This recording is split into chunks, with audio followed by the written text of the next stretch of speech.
বান্ধবীর বিয়েতে গিয়ে কি কি করলাম তা নিয়ে থাকছে আজকের ব্লগ। এদিকে আমরা দুই বান্ধবী রেডি হয়ে চলে যাচ্ছি বিয়ে বাড়িতে। আমাদের যেতে যেতে অনেক দেরি হওয়ার কারণে আমরা গিয়েই খাবার টেবিলে বসে পড়লাম।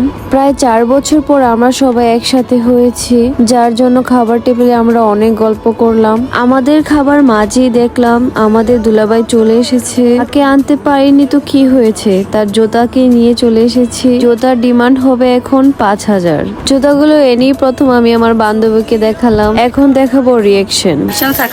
এই হলো ওর অবস্থা। আমাদেরকে আরো শিখিয়ে দিচ্ছিল 5,000 টাকা নিচ্ছে, জুতাই দিবি না। তার কিছুক্ষণ পরেই চলে আসলো কাবিনে ওর সাইন নেওয়ার জন্য।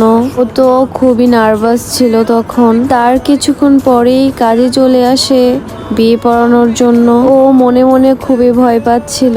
আর এই হচ্ছে আমার বান্ধবীর জামাই, আমাদের দুলাভাই। দুলাভাই কিন্তু মাশাআল্লাহ অনেক সুন্দর। আমরা ওনার সাথে অনেক দুষ্টামি করেছি, কিন্তু উনি একটু বিরক্ত হয়নি।